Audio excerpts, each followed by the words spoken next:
सियासी बयानबाजी में अखलाकियात के गिरते मेयार से सियासी पारा बढ़ने लगा। नाजिबा अल्फाज से तलखियां नफरतों में बदलने लगी। सियासी क़यादत भी मामले को ठंडा करने के बजाय हवा देने लगी। सियासतदान खुद भी परेशान।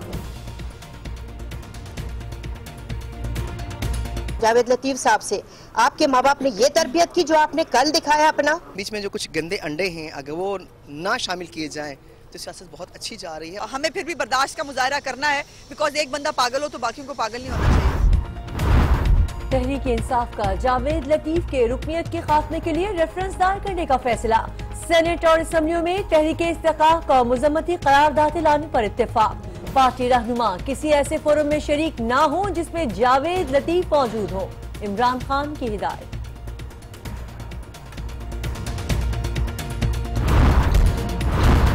कौमी असम्बली में मुराद सईद और जावेद लतीफ के झगड़े की गूंज। आरिफ अलवी ने जावेद लतीफ की रुकनियत मुअत्तल करने का मुतालबा कर दिया। साद रफीक कहते हैं मुराद सईद का रवैया इमरान की तरबियत का नतीजा है।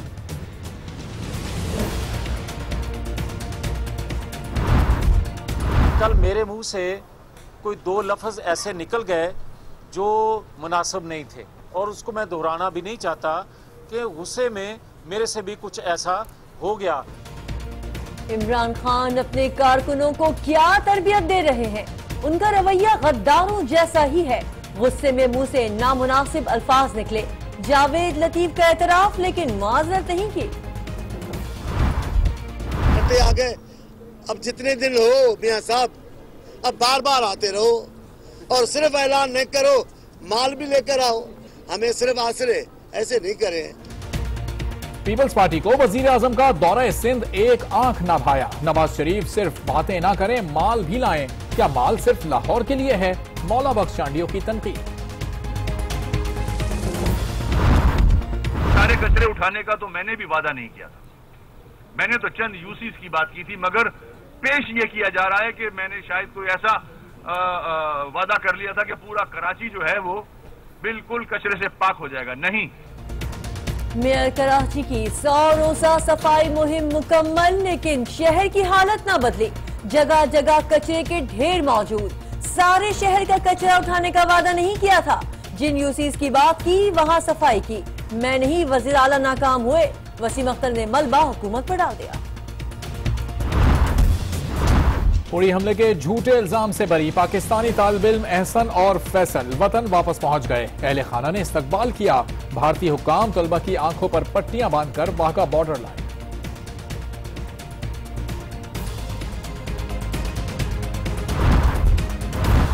हुकूमत ने 40,000 रुपए का नया रजिस्टर्ड प्राइज बॉन्ड मुतारिफ करा दिया। हर 3 माह बाद कुरानदाजी और पहला इनाम 8 करोड़ रुपए होगा।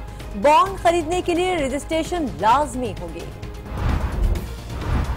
Pakistan super league spot fixing पर FIA की इब्तिदाई रिपोर्ट वजीर दाखिला को पेश। खिलाड़ियों के मुलव्विस होने के इम्कान के नुकात की निशानदेही। किसी दबाव के बगैर गैर जानिबदाराना तहकीकात करें, चौधरी निसार की हिदायत।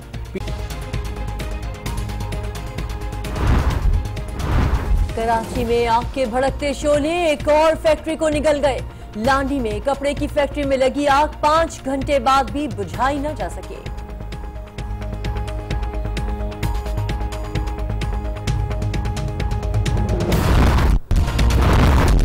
पंजाब हुकूमत के गुड गवर्नेंस के दावों का पोल खुल गया। टेक्निकल सेंटर के लिए खरीदी गई जमीन की अदायगी 37 साल बाद भी ना हो सकी। मालिकान अदालतों के चक्कर लगाते बूढ़े हो गए। 110 साल की मेरी उम्र हो गई है। 37 साल हो गए मेरी जमीन खोई नू। मैनू कोई पैसा दिता नहीं गया। असी पैसे ला ला के खप गए हैं। आज तक कोई साडा सुनी नहीं गई। अमरीकी सदर डोनाल्ड ट्रंप के सफरी पाबंदियों से मुतालिक नए हुक्मनामे के खिलाफ भी कानूनी चाराजोई। न्यूयॉर्क और हवाई समेत 6 रियासतों के अटॉर्नी जनरल ने सफरी पाबंदियां अदालत में चैलेंज कर दी। म्यांमार में फौज और हुकूमत ने रोहिंग्या मुसलमानों पर मजालिम की इंतहा कर दी। जालिम फौज ने गांव के गांव सफ़े हस्ती से मिटा दिए। अक़वाम मुत्तहिदा ने मजालिम को इंसानियत सोज और जिम्मेदार म्यांमार हुकूमत को करार दे दिया।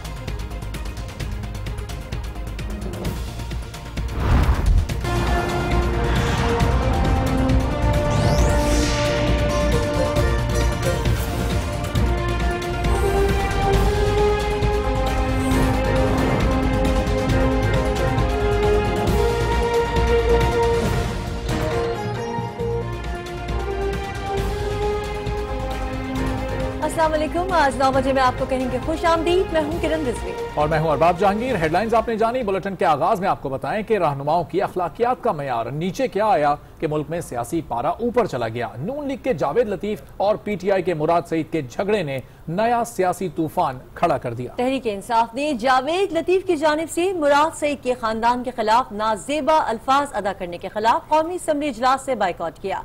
पीटीआई ने न सिर्फ जावेद लतीफ का सोशल बाइकआउट करने का भी फैसला कर लिया, बल्कि उनकी रुकनियत खत्म करने के खिलाफ भी रेफरेंस दायर किया जाएगा।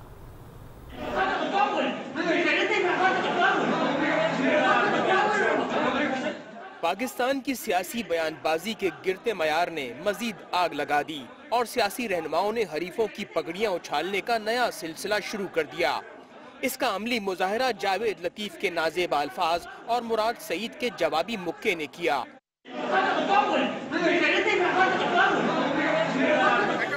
चुप चुप निकलो जरा बाहर। नहीं हटो। क्या बात है भाई? आप खुद तो देखो, कुछ तरीका है, नहीं बताए आप। बच्चा इस झगड़े से उठने वाला भौचाल कौमी असम्बली तक जा पहुंचा, जहां ऐवान में तहरीक इंसाफ के अरकान ने शेम शेम के नारे लगाए।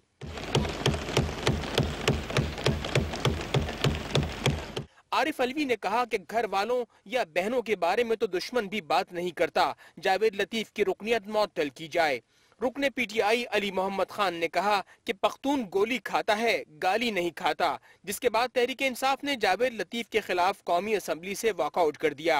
पीपल्स पार्टी ने भी वॉकआउट में तहरीक इंसाफ का साथ दिया। इससे कबल आरिफ अलवी ने पार्लियामेंट हाउस के बाहर मीडिया से गुफ्तगू करते हुए कहा कि तहरीक इंसाफ की पार्लिमानी पार्टी ने फैसला किया है कि पार्लियामान में जावेद लतीफ की मौतली का मुतालबा करेंगे।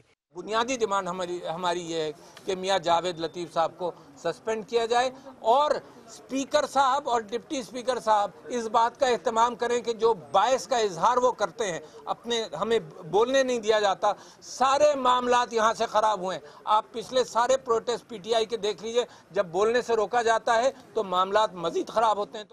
दूसरी जानिब जावेद लतीफ ने ये तो मान लिया कि उन्हें नाजेबा अल्फाज अदा नहीं करने चाहिए थे। कल मेरे मुंह से कोई दो लफ्ज़ ऐसे निकल गए जो मुनासिब नहीं थे और उसको मैं दोहराना भी नहीं चाहता कि गुस्से में मेरे से भी कुछ ऐसा हो गया। लेकिन साथ ही वो इमरान खान पर तनकीद भी कर गए। बोले बजाय मामला ठंडा करने के, इमरान खान कहते हैं कि वो होते तो 10 कदम आगे जाते। साद रफीक ने कहा कि किसी को गद्दार कहना मुनासिब नहीं, लेकिन अगर कोई मुक्का मारेगा तो उसे जवाब तो मिलेगा। स्ट्रीट बॉयज वाली हरकतें बंद करनी ना। आप एक मैच्योरिटी लेके आए और आपको चाहिए था कि आप अपने नौजवान को बुला के कहते कि बेटा इस तरह नहीं करते। इख्तलाफ का और बहुत सा तरीका है। चाहिए जाए कि आप खुद मैदान में उतर आए कि जनाब मैं होता तो इससे ज्यादा करता। वैसे इमरान खान साहब को किसी दुश्मन की जरूरत नहीं, क्योंकि वो अपने दुश्मन खुद हैं। साद रफीक का कहना था कि कमेटी बना दी गई है और मामला 1-2 रोज में हल हो जाएगा।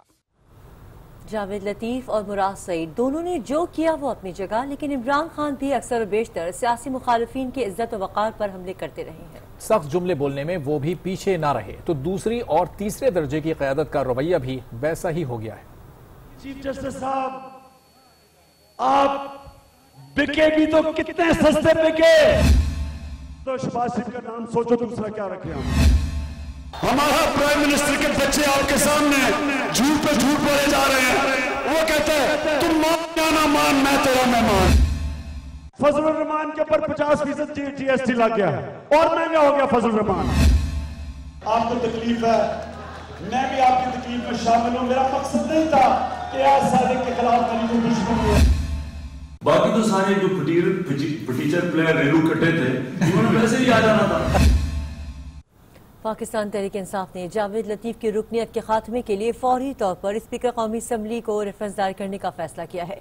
कौमी असम्बली में तहरीक इस्तेकाक, जबकि सेनेट में सूबाई असम्बलियों में मजम्मती करारदादें लाई जाएंगी। जावेद लतीफ का भरपूर सियासी और समाजी बाइकआउट जारी रहेगा। रिपोर्ट करेंगे आसिफ नवीद। इमरान खान की जेर सदारत तहरीक इंसाफ की क़यादत का अहम इजलास इस्लामाबाद में हुआ। इसमें हुकूमती रुकन के रवैये की शदीद मजम्मत करते हुए जावेद लतीफ के खिलाफ सख्त तरीन हिकमत अमली इख्तियार करने का फैसला किया गया है। इजलास में फैसला किया गया कि जावेद लतीफ की रुकनीत के खात्मे के लिए स्पीकर कौमी असम्बली के पास रेफरेंस जमा कराया जाएगा, जबकि कौमी असम्बली में तहरीक इस्तेहकाक, सेनेट और तमाम सूबाई असम्बलियों में मजम्मती करारदादें लाने पर इत्तफाक हुआ। नई मुल्क का कहना था कि आइन का आर्टिकल 35 कुंबे और घराने की ताजीम और तकरीम की जमानत देता है। हुकूमती रुकन ने इसकी धज्जियां उड़ा दी। बदजुबानी और फाहिश गुफ्तगू करने वाला शख्स पार्लिमान का हिस्सा नहीं रह सकता। खवातीन और खानदान जैसी बुनियादी अकाई पर शर्मनाक हमले के खिलाफ मुल्क गिर आवाज बुलंद करेंगे। उन्होंने कहा कि सवात की शरीयत कोर्ट में जावेद लतीफ के खिलाफ कज़फ का मुकदमा दर्ज करवाने का भी फैसला हुआ है, जबकि मुल्की सतह पर योम ताज़ीम नस्वा मनाया जाएगा। आसिफ नवीद, आज न्यूज, इस्लामाबाद। कौमी असम्बली हो या पंजाब असम्बली, अरकान के दरमियान लड़ाई झगड़े बढ़ते ही जा रहे हैं। लफ्जों की जंग खेलने वाली पार्लियामान की सियासत अब नया रंग ले रही है। अरकान पंजाब असम्बली इस नई बदली सियासत पर क्या कहते हैं, जानते हैं लाहौर से हुमा भट्ट की रिपोर्ट में।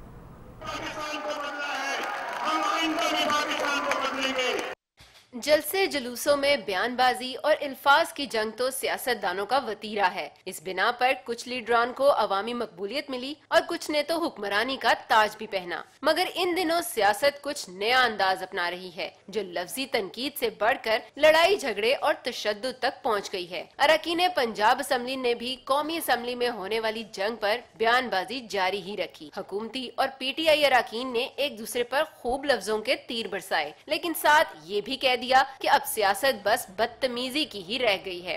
वर्बल एक्सचेंज ऑफ वर्ड्स था जिसके ऊपर ये सारा इशू बना था, तो गलत लैंग्वेज इस्तेमाल करने पे तो एहतजाज करना हमारा हक है। सियासत जा तो अच्छे तरीके से रही, लेकिन बीच में जो कुछ गंदे अंडे हैं अगर वो ना शामिल किए जाएं तो सियासत बहुत अच्छी जा रही है। हमें फिर भी बर्दाश्त का मुजाहरा करना है, बिकॉज एक बंदा पागल हो तो बाकियों को पागल नहीं होना चाहिए। दूसरी जानिब कुछ अरकान ने कौमी असम्बली के वाक़े की शदीद मजम्मत करते हुए कहा कि अवाम के नुमाइंदे हैं तो अल्फाज भी अवामी होने चाहिए। सियासत में अदम बर्दाश्त मुल्क के लिए नुकसानदेह होती है। हमें अपने मौक़िफ़ के अंदर इतनी सख्ती नहीं लानी चाहिए, क्योंकि देखिए मैं ये समझता हूँ जी कि पॉलिटिक्स है ही कॉम्प्रोमाइज़ का नाम, और अल्फाज के चुनाव में जो है वो हमेशा जो है वो तजावुज़ हो जाता है, गलती हो जाती है, जो कि ठीक नहीं है। मैं उसको डिफेंड नहीं करता। सियासी तज्जियाकार कहते हैं कि इल्फाज का चुनाव ही सियासत है, और अगर कोई ये भी सही अंदाज से नहीं कर पाता तो ऐसे लोगों को सियासत का कोई हक नहीं। हुमा भट्ट, आज न्यूज, लाहौर। उधर पीपल्स पार्टी के रहनुमा मौला बख्श चांडियो नून लीग की क्लास लेने में कभी पीछे नहीं रहते। हैदराबाद में मीडिया से बात करते हुए उन्होंने हुकूमत और वजीर आजम को एक बार फिर आड़े हाथों लिया और बोले कि सिंध के लिए सिर्फ आसरे ही हैं। सिंध के लोग वजीर आजम नवाज शरीफ को समझ चुके हैं। वफाकी हुकूमत ने 4 साल तक सिंध पर तवज्जो नहीं दी, उन्हें अब ठट्टा और सिंध की याद आ रही है। पीपल्स पार्टी का इश्क जमहूरियत से है, नून लीग से नहीं। नून लीग के साथ हमारी कोई मोहब्बत की पींगे नती न है। तो इतने तहस्सुब से भरे हुए हैं, वो किसी से भी बातचीत कर सकते हैं। वो जुल्फ़िकार अली भुट्टो के वारसों से उनकी हमदर्दी नहीं हो सकती। ठट्टे आ गए। अब जितने दिन हो मियाँ साहब, अब बार बार आते रहो और सिर्फ ऐलान नहीं करो, माल भी लेकर आओ। आप बताएं कितने गांव चाहिए? सर मैंने इतना उतने गांव को बिजली दी जाएगी। माल लाहौर के लिए, माल GT रोड के आसपास के लोगों के लिए। हमें सिर्फ आसरे ऐसे नहीं करें, आसरों में से निकालें। स्पेशल हालात में स्पेशल कोर्ट है, स्पेशल कमान बनते हैं, हम उसके इनकार नहीं करते। ये बार बार करेंगे तो हमारा जो अपना अदालती निजाम है वो मुतासर होगा। क्रिकेट जीत लिया है, ऐसे लगा जैसे दूसरा एटम तब क्या किया, तजुर्बा कर लिया है और सारे मसाइल खत्म हो गए। क्रिकेट जीत ली, अब भंगड़े डाल रहे हैं। क्रिकेट का पुरअमन होना आपकी मजम्मत है। और अब आपको बताएं कि गलती से बॉर्डर लाइन पार करने वाले 2 कश्मीरी तालिब इल्मों को BSF ने वाघा बॉर्डर पर रेंजर्स हुक्काम के हवाले कर दिया। अपने प्यारों की हवालगी के लिए आने वाले अहले खाना की खुशी का कोई ठिकाना ही नहीं था। तफसीलात सईद बलोच की रिपोर्ट में। मुझे आप बताएं, आप मुझे सब बताएं, आपके बच्चे अगर गायब हो जाता है, आपका बच्चा अगर वापस आपको मिलेगा, आपकी क्या कैफियत होगी? भारतीय हुकाम ने तकरीबन 6 माह बाद आज़ाद कश्मीर से ताल्लुक रखने वाले फैसल आवान और एहसन खुर्शीद को वाघा बॉर्डर पर पाकिस्तानी हुकाम के हवाले किया। बादअज़ां पाकिस्तानी हुकाम ने दोनों को उनके अहले खाना के हवाले कर दिया। फैसल को लेने आए उसके बड़े भाई का कहना था कि भाई से मिलने की खुशी नाकाबिले बयान है। बात खुशी के लम्हात हैं और ऐसी खुशी है जिसको अल्फाज में बयान नहीं किया जा सकता। घर में चूँकि कश्मीर है, कश्मीर से लाहौर तक का सफ़र बहुत लंबा है। बहुत सारे लोगों ने यहाँ पे आना था, लेकिन आपको पता है कि मरी में स्नोफॉल हो रही थी, जिसकी वजह से रास्ता बंद था, वो लोग नहीं पहुँच सके। एहसन खुर्शीद के वर्षा भी अपने प्यारे से मिलने की खुशी में बहुत जज्बाती हो गए। उनका कहना था कि बच्चे पर लगाया गया भारतीय इल्जाम दरअसल पाकिस्तान को बदनाम करने की साजिश थी। 14 साल का बच्चा दहशतगर्दी में कैसे मुलविस हो सकता है। उनको ये पता चला कि बच्चे छोटे, तो उन्होंने मतलब वापस करने की कोशिश किया। मतलब इंडिया तो पहले जज्बात से आगे मतलब पाकिस्तान के ऊपर इल्जाम लगा देता है। आप लोगों का शुक्रिया अदा करती हूँ कि पाकिस्तान हुकूमत का, जिसने हमारा बेटा जो है वो रह करा है और वापस किया है। बहुत बहुत शुक्रिया है, बहुत बहुत शुक्रिया। रेंजर्स हुकाम ने कवरेज के लिए आए मीडिया के नुमाइंदों को पहली चेक पोस्ट पर ही रोके रखा। बादशाह सिक्योरिटी इदारों ने रिहाई पाने वाले तालिब इल्मों को उनके अहले खाना के साथ घरों को रवाना कर दिया। सईद बलोच, आज न्यूज़, लाहौर। कराची से खबर शामिल करते हैं, जहां लांडी में गारमेंट्स फैक्ट्री में लगी आग पर 5 घंटे गुजर जाने के बावजूद भी काबू नहीं पाया जा सका। फायर ब्रिगेड हुकाम ने आग को तीसरे दर्जे का करार दे दिया। शहर भर के फायर फाइटर्स आग पर काबू पाने में मसरूफ हैं। इस वक्त वहां क्या सूरत हाल है, जानते हैं अपने नुमाइंदे वसीम हैदर से। वसीम, बताइएगा आग की क्या सूरत हाल है इस वक्त? जी बिल्कुल, कायदाबाद मंजिल पंप के करीब लगने वाली इस आग को तकरीबन 7 घंटे से जायद का वक्त गुजर चुका है और इस वक्त तक जो है वो आग पर काबू नहीं पाया जा सका है। बल्कि आग ने जो है वो और शिद्दत इख्तियार कर ली है और आसपास की जो बिल्डिंगें हैं जो है उन पर भी जो है वो फैल चुकी है। और फायर ब्रिगेड की यहाँ पर तकरीबन 12 से 14 गाड़ियाँ काम कर रही है, 2 फायर माउजर काम कर रही है, जबकि एक स्नार्कल जो है वो यहाँ पर काम कर रही है। यहाँ पर जब हमारी फायर चीफ ब्रिगेड से बात हुई तो उनका यही कहना था कि अभी वो कोई टाइम फ्रेम नहीं दे सकते हैं कि आग पर कितनी देर में काबू पा लिया जाएगा। आग जो है वो मजीद फैलती जा रही है। आप मेरे अकब में देख सकते हैं कि तेज हवा के बाइस ये आग जो है इस वक्त तीसरे फ्लोर पर लगी हुई है, जबकि पहले फ्लोर पे भी आग के बलदो बाला शोले जो है वो बाखूबी जो है वो कैमरे की आंख से देखे जा सकते हैं। यहाँ पे लोगों की बहुत बड़ी तादाद है। उनसे हमारी बात हुई तो उनका यही कहना था कि तकरीबन वो नमाज जुमा के लिए जब जा रहे थे तो फैक्ट्री में आग लगी हुई थी, जिसकी फौरी तौर पर इतला फायर ब्रिगेड को दी गई, लेकिन फायर ब्रिगेड थोड़ा ताखीर से पहुंची, जिसके बायस जो है वो आग फैक्ट्री के मुख्तलिफ जो डिपार्टमेंट्स है उसमें लगनी शुरू हुई और अब तीसरी मंजिल यानी कि छत के ऊपर जो धागे के गोले रखे हुए थे उस पे आग लग चुकी है।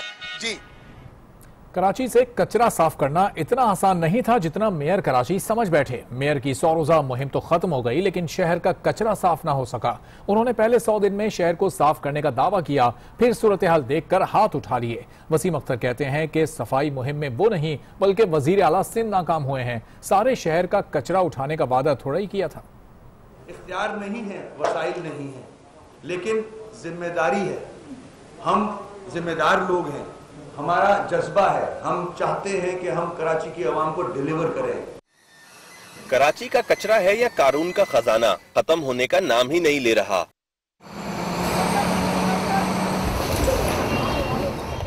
गंदगी साफ करने के लिए क्या क्या जतन नहीं किए। कचरा उठाने वाले रक्शे बनाए गए, चीन से गाड़ियां भी मंगवाई गईं। और तो और मेयर कराची वसीम अख्तर शहर को साफ करने खुद भी मुतहर्रिक हुए, लेकिन नतीजा ये निकला। इधर उधर के कचरे दिखाएंगे तो जाहिर है सारे कचरे उठाने का तो मैंने भी वादा नहीं किया था। मैंने तो चंद यूसीज की बात की थी, मगर पेश ये किया जा रहा है कि मैंने शायद कोई ऐसा वादा कर लिया था कि पूरा कराची जो है वो बिल्कुल कचरे से पाक हो जाएगा। नहीं, 100 रोजा सफाई मुहिम शुरू हुई तो शुरू हुआ बड़ा मुकाबला। वादे दावे जितने बड़े थे उससे डबल था शहर का कचरा। लेकिन ये बात मेयर कराची को 100 रोज गुजरने के बाद समझ में आई कि हमने जो कि उसको इस्तेमाल किया जा रहा है इस बात को शो करने के लिए, नाकाम हो गया, नाकाम हो गया। मैं नाकाम नहीं हुआ, मेरी टीम नाकाम नहीं हुई है, हुकूमत सिंध नाकाम हुई है। जो हमने तरजीहात दी थी उस पे हम 100% पूरा उतरे। 100 रोज सफाई मुहिम तो खत्म हो गई, लेकिन मेयर कराची अभी भी बस नहीं हुए। ठेकेदारों को साफ साफ कह दिया हर हाल में काम पूरा होना चाहिए। जिसको आप पैसे दे रहे हो और जो दुबई निकल रहा है, मगर आप यहीं हो, वो ऑफिसर भी और वो ठेकेदार भी। हम पब्लिक के नुमाइंदे हैं, हम ऐसे पैसे खर्च नहीं होने देंगे, हम आपका काम कंप्लीट नहीं होने देंगे जब तक 100% वो काम सही कंप्लीट नहीं होगा। ठेकेदार गौर से सुन ले। कराची के शहरी इस बात से बेखबर नहीं थे कि 100 रोज क्या 1000 रोज में भी कचरा साफ करना इतना आसान नहीं। बस जरूरत इस बात की है कि शहर की सफाई के लिए बाज़ाब्ता हिकमत अमली तरतीब दी जाए। सिंध असम्बली का अहवाल बताएं, जहां हस्ब रिवायत नोक झोंक का सिलसिला तो आज भी जारी रहा, लेकिन MQM के कामरान अख्तर ने शहला रजा के जुमले को इंतहाई अदब और एहतराम से मानते हुए अपनी ख्वाहिश का इजहार भी कर दिया। वज़ीर बल्दियात साहब से मालूम नहीं, आप इसको पढ़िए बेटा, हाँ पढ़िए इसको। काइंडली मुझे भी माँ जैसा अगर रवैया मेरे साथ होगा मैम का, तो क्या ही बात। म्यांमार में फौज और हुकूमत ने रोहिंग्या मुसलमानों पर मजालिम की इंतहा कर दी है। जालिम फौज ने गांव के गांव सफाई हस्ती से मिटा दिए, नौजवानों को शहीद किया गया, मुस्लिम खवातीन को इज्तिमाई रेप का निशाना बनाया जा रहा है। अक़वाम मुत्तहिदा ने मजालिम को इंसानियत सोज करार दिया और इसका जिम्मेदार म्यांमार हुकूमत को करार दिया। इस हवाले से आज न्यूज पर नशर होने वाले BBC के प्रोग्राम सरबीन में चश्मकुशार रिपोर्ट पेश की गई। आपको दिखाते हैं। हमें बहुत अरसे से म्यांमार के एक खुफिया इलाके से ऐसी वीडियोस मौसूल हो रही हैं जिनका बाहर की दुनिया को इल्म नहीं। बर्मा की हुकूमत अपने फौजियों की मुल्क में नापसंदीदा मुस्लिम अकलियतों के साथ ज्यादती को राज रखने की कोशिश कर रही है। इसलिए हम खुद सरहद उबूर करके बांग्लादेश पहुंचे। 75,000 मुसलमान रोहिंग्या गुज़श्ता कुछ माह के दौरान यहाँ आए हैं। जमालीदा बेगम की कहानी है, जिन्हें रेप किया गया। उनकी कहानी उस वक्त आम हुई जब उन्होंने खवातीन के साथ होने वाली ज्यादतियों के बारे में हुकूमत की एक तफ्तीशी टीम से बात की। कुछ माह बाद हम जमालीदा बेगम से बांग्लादेश में मुलाकात करने गए। उन्होंने हमें बताया कि फौजियों ने उनके साथ क्या किया।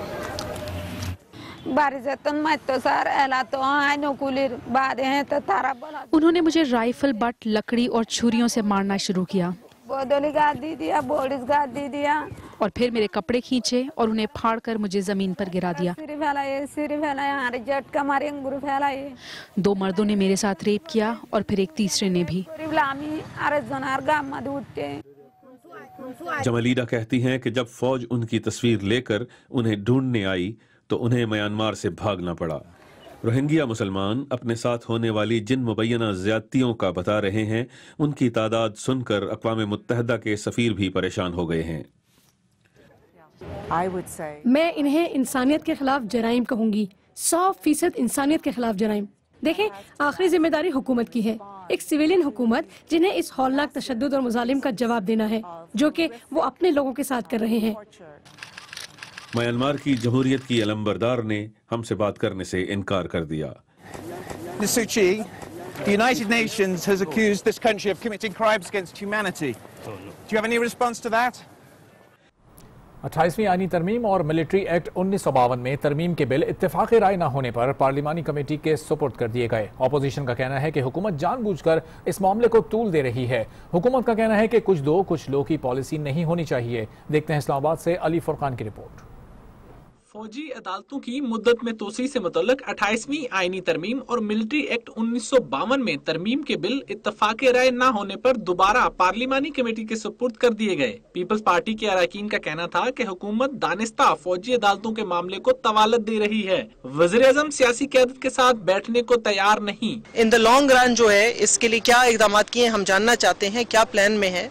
तो ये सारी चीजें जब तक सामने नहीं आती शफाफियत से, हम इसको जो है एंडोर्स नहीं कर सकते। अगर हुकूमत चाहे तो यही बड़ा अच्छा मौका इत्तेफाक से होना चाहिए। तहरीक इंसाफ और जमात इस्लामी का कहना है कि हालात के तकाजे के तहत फौजी अदालतों में तोसी बिला ताखीर की जाए। कोई जरूरत नहीं है ऑपोजिशन में या उसमें इस बात में डिले क्रिएट करने की, क्योंकि सब बराबर के अफेक्टेड हैं।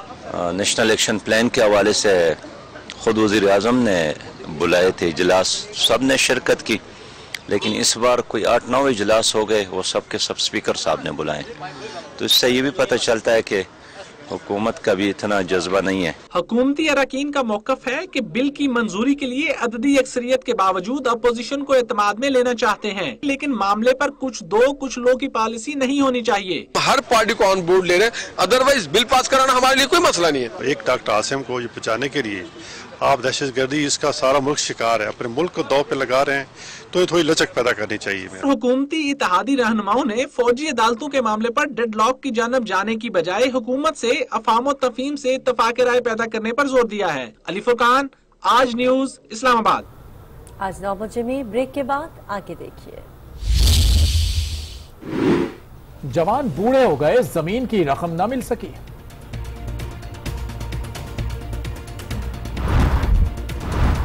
और यूनिवर्सिटी में साइकिल सर्विस शुरू हो गई।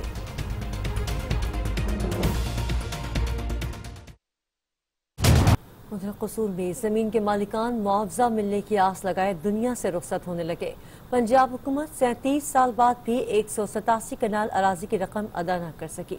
तफसीलात इमरान फैजी बताएंगे अपनी रिपोर्ट में। हुकूमत पंजाब के महकमा लेबर डिपार्टमेंट ने 16 मई 1981 को कसूर में 127 कैनाल 10 मरले जमीन टेक्निकल ट्रेनिंग सेंटर के लिए खरीदी और मालिक को जल्द अदायगी की यकीन दहानी कराई गई। मामले को 27 साल गुजर गए, एक पूरी नस्ल जवान हो गई, लेकिन हुकूमत ने अपना वादा ना निभाया। जमीन के मालिक अदालतों के चक्कर लगाते लगाते बूढ़े हो गए। 110 साल की मेरी उम्र हो गई है, 37 साल हो गए मेरी जमीन खोई नू, मैनू कोई पैसा दिता नहीं गया, असी पैसे ला ला के खप गए हैं। अज तक कोई साडा सुनी नहीं गई। ये साडा सुप्रीम कोर्ट ने फैसला किया है, 4 महीने हो गए ने सानू पैसा दे नहीं रहे।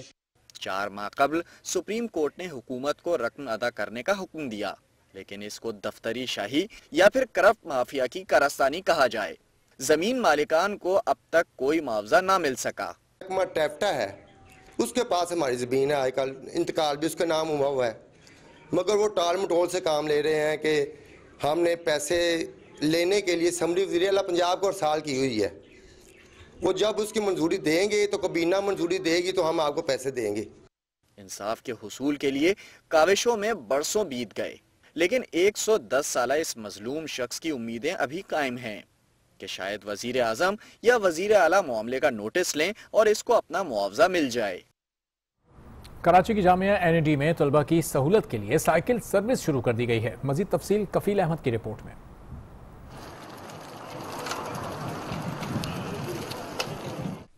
जामिया एनडी के तलबा ने आगाज किया है साइकिल यारी का। जामिया के तलबा यूनिवर्सिटी के अंदर सफर के लिए साइकिल का इस्तेमाल करेंगे।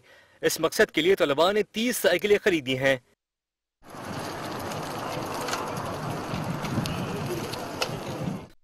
तलबा का कहना है कि ये बेहतरीन सरगर्मी है और इससे जामिया का माहौल भी साफ रहेगा और इनकी जिस्मानी वर्जिश भी होगी। तलबा का कहना था कि तलबा की तादाद को मद्देनजर रखते हुए साइकिलों की तादाद में मजीद इजाफा किया जाएगा। एनडी में काफ़ी स्टूडेंट्स को चलना पड़ता था और साइकिल्स की वजह से ये काफ़ी उनको आसानी होती है। किसी भी हमें डिपार्टमेंट जाना है, कहीं भी जाना है, कैंटीन जाना है, हम साइकिल लेते हैं यहाँ से और चले आते हैं। पूरे दिन हमारे पास साइकिल होती है, जहाँ हमें जाना है हम वहाँ जा सकते हैं। हमारी एक्सरसाइज के लिए बहुत अच्छी है और हमें डिपार्टमेंट्स जाने में बहुत आसानी होती है। डिपार्टमेंट्स काफ़ी दूर दूर होते हैं यूनिवर्सिटी के। तलबा के लिए साइकिल के यौमिया चार्जेस 100 रुपए जबकि माहाना 600 रुपए मख्तस किए गए हैं।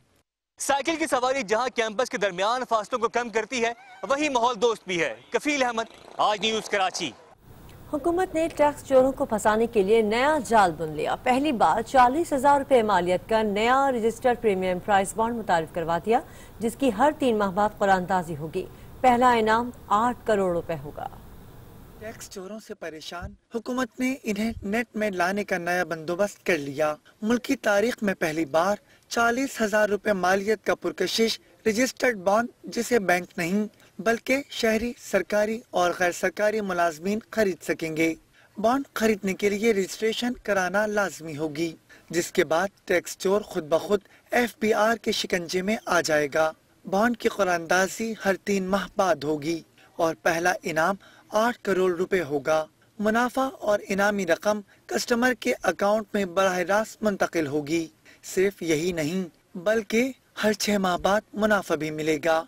बॉन्ड सिर्फ स्टेट बैंक की शाखों से ही खरीदा जा सकेगा। मज़ीद अहम खबरें शामिल करेंगे एक ब्रेक के बाद। आज के साथ